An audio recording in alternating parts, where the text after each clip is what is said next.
Sungguh lembut Tuhan Yesus memanggil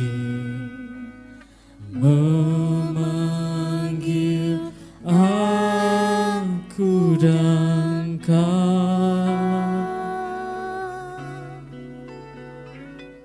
Tuhan, terima kasih untuk hari ini. Terima kasih karena Engkau baik bagi kami, memberikan waktu yang berharga kami bisa datang memuji dan menyembah-Mu Tuhan.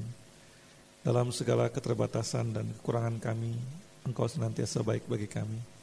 Biarlah kami senantiasa ingat kebaikan dan kasih-Mu yang melampaui semua yang bisa kami lakukan bagi-Mu. Sehingga ketika kami datang kepadamu, kami datang membawa segenap hati kami, segenap hidup kami, sebagai ungkapan cinta kami kepadamu Tuhan. Saat ini Tuhan, kami memerenungkan firman-Mu. Roh Kudus tolong kami. Biarlah hari ini juga kami diberkati oleh kebenaran-Mu. Dan biarlah hari ini juga kami belajar sesuatu dari-Mu. Dan kami memberi hidup kami untuk kemuliaan-Mu. Dalam nama Yesus. Amin. Shalom teman-teman yang dikasihi Tuhan. Bagaimana kabarnya? Galatia pasal 4 ayat 4-7. The gift of adoption. Tetapi setelah genap waktunya, maka Allah mengutus anaknya yang lahir dari seorang perempuan dan takluk kepada hukum Taurat. Ia diutus untuk menebus mereka yang takluk kepada hukum Taurat, supaya kita diterima menjadi anak. Dan karena kamu adalah anak, maka Allah telah menyuruh roh anaknya ke dalam hati kita, yang berseru, Ya Aba, Ya Bapa. Jadi kamu bukan lagi hamba, melainkan anak. Jikalau kamu anak, maka kamu juga adalah ahli waris oleh Allah. Apa artinya Yesus datang ke dunia bagi kita? Apa artinya Yesus lahir dari seorang perempuan ke dalam dunia ini? Kita lebih sering merenungkan tentang arti kematian Yesus di kayu salib bagi kita. Dan kita mungkin semua bisa bilang, karena Yesus mati di kayu salib, maka kita beroleh penebusan. Tetapi Paulus menulis surat kepada jemaat di Galatia 4 ayat 4-7 ini, bahwa Allah mengutus anaknya yang lahir dari seorang perempuan dan takluk kepada hukum Taurat. Apa yang terjadi ketika Yesus datang ke dunia ini? Tanggal 25 Desember kita merayakan hari Natal. Yang terjadi di hari Natal adalah anak Allah menjadi manusia. Ketika Yesus datang ke dunia ini dengan cara lahir dari seorang perempuan. Seorang perempuan yang mana? Perempuan Yahudi. Perempuan Yahudi yang tunduk di bawah hukum Taurat. Itu bukan suatu kebetulan, tapi Paulus menulis ini adalah bagian dari rencana Allah, rancangan Allah yang detail sekali bagaimana Allah ingin menyelamatkan manusia. Ketika genap waktunya, di dalam bahasa Inggrisnya ditulis when the fullness of the time had come. Artinya kelahiran Yesus bukan tiba-tiba kebetulan terjadi seperti itu, tapi memang ada dalam sebuah rancangan Allah. Allah mengutus anaknya untuk lahir dari seorang perempuan dan takluk kepada hukum Taurat.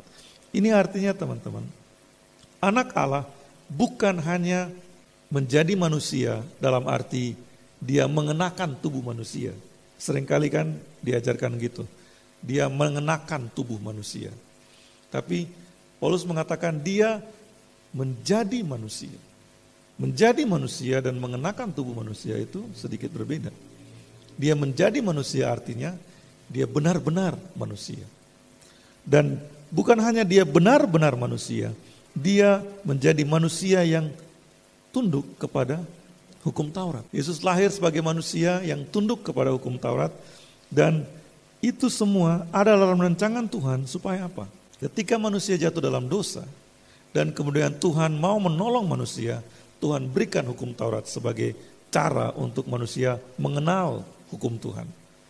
Dan setelah manusia mengenal hukum Tuhan, manusia menemukan bahwa hukum Tuhan terlalu berat dan sulit, tidak bisa sempurna menjalaninya. Dan kemudian terjadilah kehidupan manusia yang bukan menjadi semakin taat pada hukum Taurat, tapi menjadi semakin jauh dari hukum Taurat. Jauh dari hukum Taurat tetapi membuatnya seolah-olah memenuhi hukum Taurat. Yesus datang ke dunia ini. Di Galatia dikatakan dia menjadi manusia. Lalu setelah dia menjadi manusia, di bawah hukum Taurat, dia datang untuk menebus manusia yang takluk kepada hukum Taurat. Ia diutus untuk menebus mereka yang takluk kepada hukum Taurat.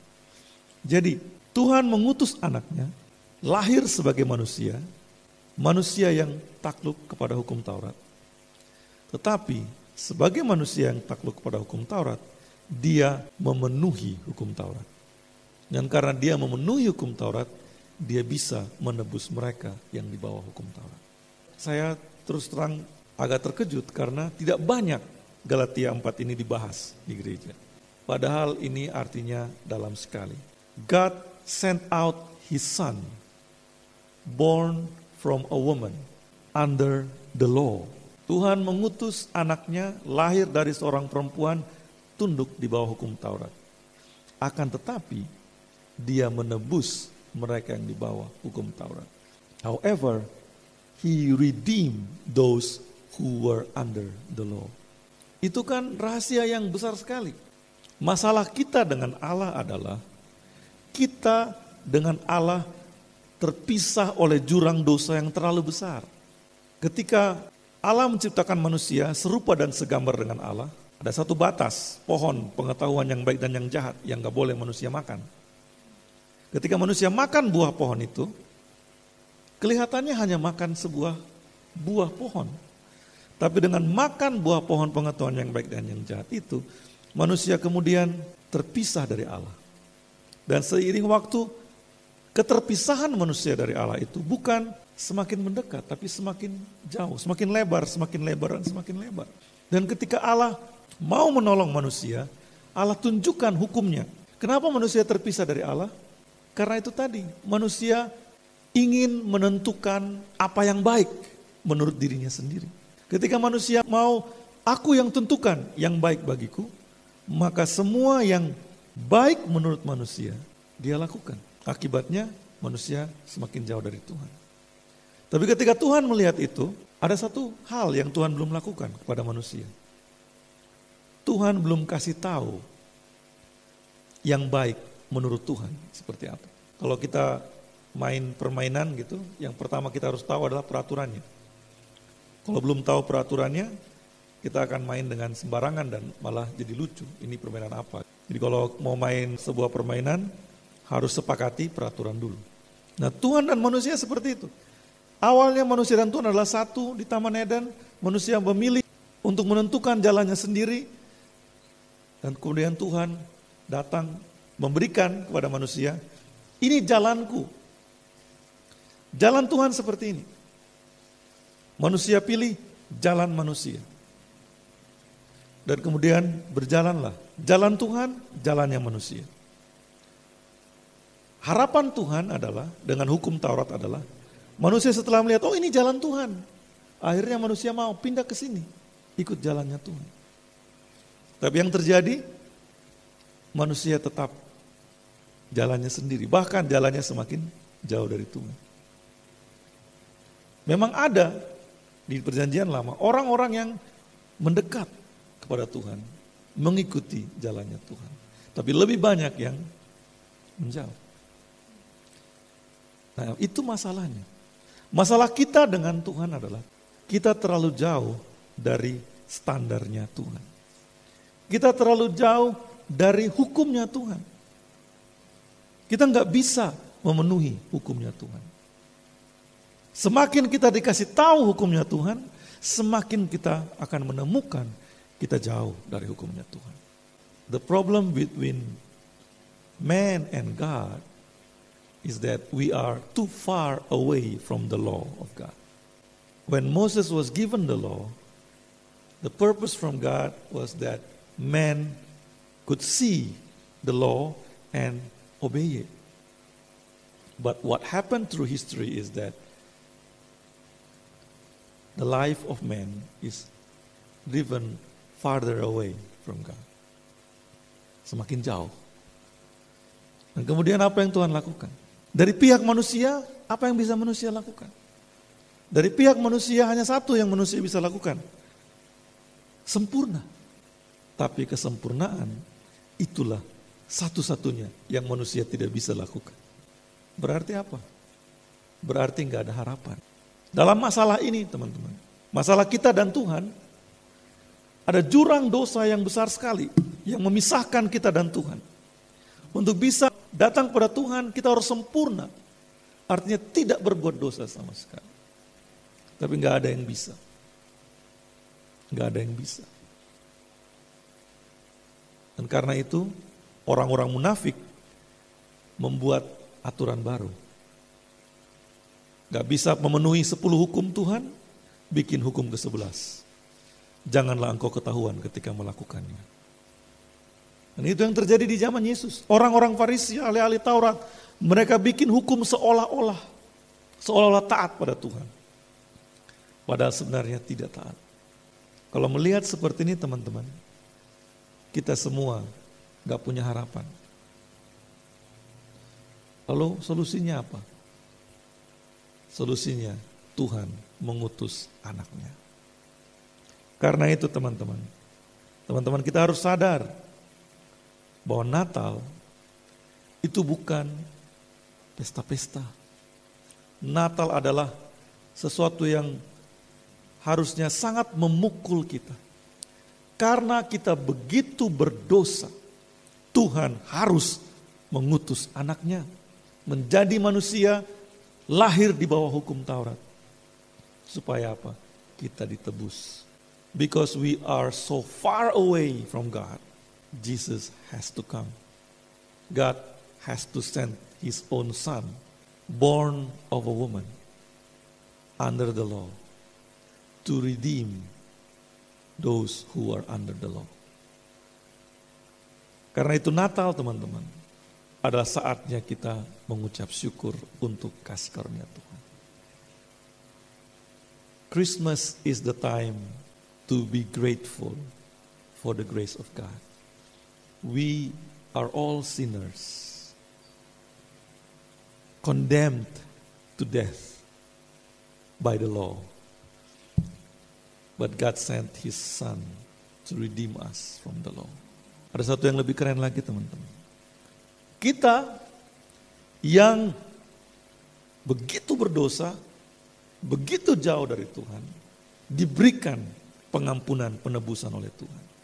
Oleh karena Yesus datang, dia memenuhi hukum Taurat, maka kita yang percaya kepadanya, nempel dengan dia, kita pun diterima sebagai orang yang sudah memenuhi hukum Taurat. Natal teman-teman adalah kita mengucap syukur akan Yesus yang datang sebagai manusia. Tapi Natal juga saat dimana kita mengucap syukur bahwa kita diangkat menjadi anak. Dikatakan di Galatia tadi itu, ia menebus mereka yang takluk kepada hukum Taurat supaya kita diterima menjadi anak.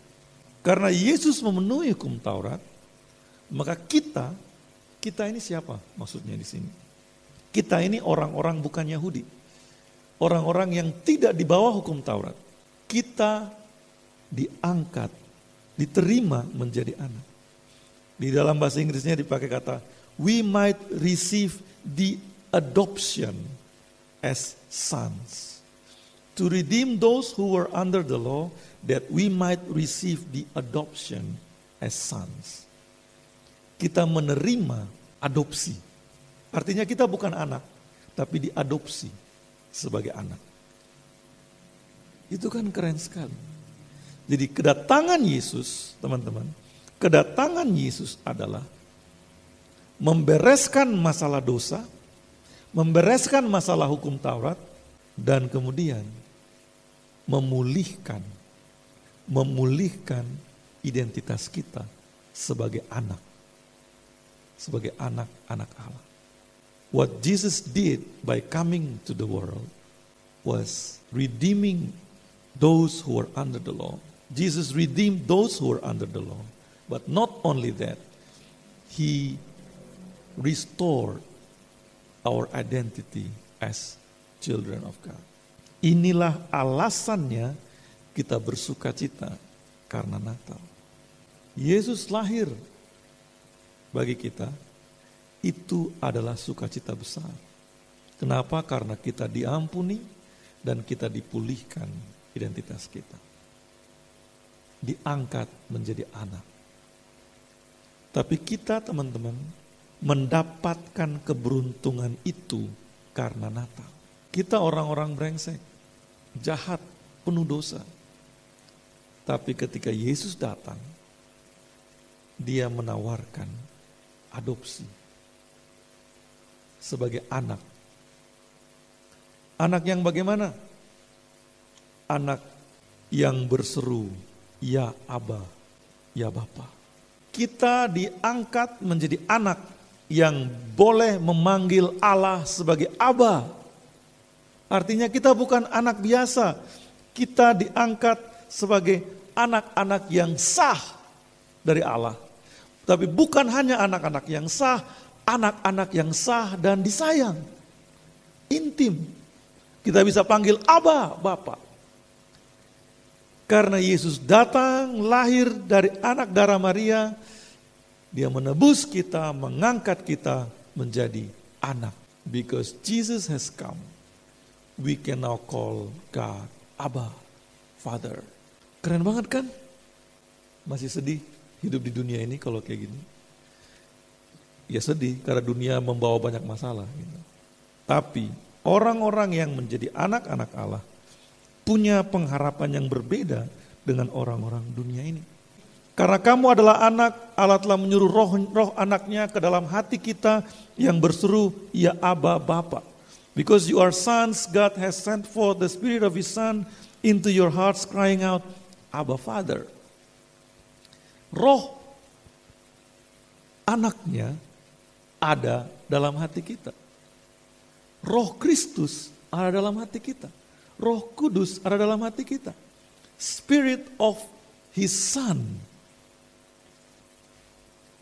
Itu kan keren banget. Artinya di dalam Yohan ada Roh Kristus. Jangan macam-macam sama Yohan. Ada Roh Kristus di dalamnya. Tapi bukan hanya Yohan, semua orang yang percaya kepada Allah dalam Kristus Yesus, di dalamnya ada Roh Kristus. Kita bisa memanggil Abba Bapa. Kalau kita punya masalah di dunia ini, gak usah takut. Kita bisa panggil, Abba, tolong aku. Dan Abba Bapa akan menolong kita. Bukankah ini adalah berkat yang luar biasa, teman-teman? Karena itu, Natal mendatangkan sukacita yang demikian. Paulus menulis lagi gimana? Kita bukan lagi hamba. Jadi kamu bukan lagi hamba melainkan anak. Jikalau kamu anak, maka kamu juga adalah ahli-ahli waris oleh Allah. You are no longer a slave, but a son. Itu yang dibawa oleh Natal kepada kita. Jangan tunggu Sinterklas di hari Natal. Tapi sambut Yesus di hari Natal. Kenapa? Karena Dia membawa identitas baru. This is what Christmas brings us. You are no longer a slave, but a son. Ini yang Natal bawa kepada kita, kepada dunia ini. Kalau kita percaya kita bukan lagi hamba, kita adalah anak. Dan jika kita adalah anak, kita juga adalah ahli waris oleh Allah. Keren banget kan? And if a son, then an heir of God through Christ. I am an heir of God. Saya ahli waris Allah. Ahli waris itu artinya dia akan menerima warisan. Natal, teman-teman. Yesus datang untuk membuat kita menjadi anak dan ahli waris. Artinya semua yang ada pada Allah itu diwariskan kepada kita. Kalau teman-teman nggak merasa itu berharga, ya sudah silakan. Tapi bagi saya itu sangat berharga. An heir of God. Menjadi ahli waris Allah. Kita nggak bisa bandingkan apapun di dunia ini dengan hal itu. There is nothing we can compare with being an heir of God. Paulus mengatakan semua kekayaan di dalam Allah itu menjadi milik kita. Karena kita adalah ahli waris. Sukacita yang terlalu besar, teman-teman. Hak istimewa yang terlalu besar. Tapi kita mau menutup tahun dengan menerima janji ini. Kita adalah anak dan ahli waris. But I want you to close this weird time with this promise. We are no longer slaves. We are sons of God. We are heirs of God. Jadi teman-teman, apakah ketakutan yang ada di hatimu? Tahun yang aneh ini membawa ketakutan dan ketidakpastian. This weird time bring us fear and uncertainty. Tetapi Natal membawa kita kepastian dan janji. But Christmas brings us a guarantee and a promise. Kita anak, kita ahli waris. Jadi teman-teman, jangan takut. Kita nggak tahu besok seperti apa, nggak apa-apa. Tapi satu hal yang kita tahu, kita anak dan ahli waris. Kita nggak tahu kapan kekacauan ini akan berakhir, tapi kita tahu kita anak dan kita ahli waris. Karena itu jangan takut. I'm no longer a slave to fear. I am a child of God. Aku bukan lagi hamba ketakutan, tapi aku anak Allah. Kita semua no longer a slave to fear. We are sons of God. Kita anak-anak Allah. Karena itu teman-teman, kita anak, kita ahli waris. As we are about to close the year, hold fast to this promise. I am a child of God. I am an heir of God.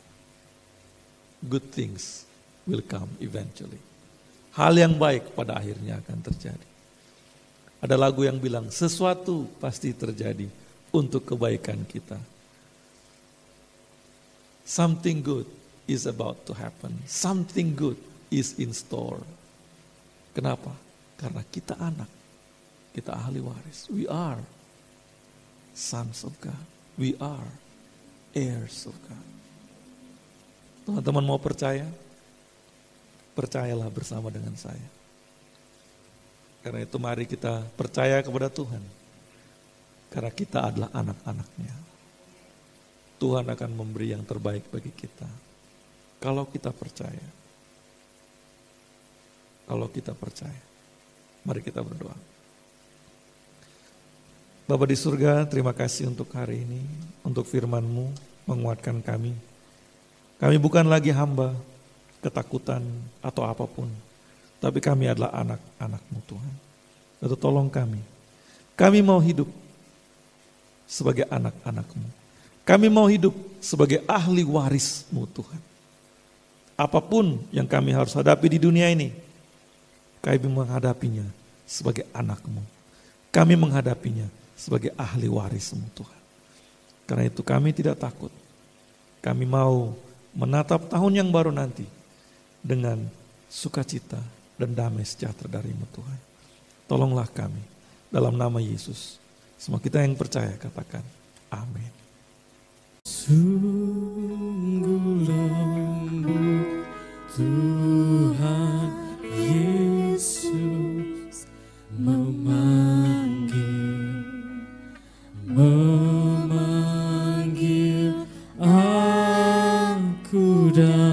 Engkau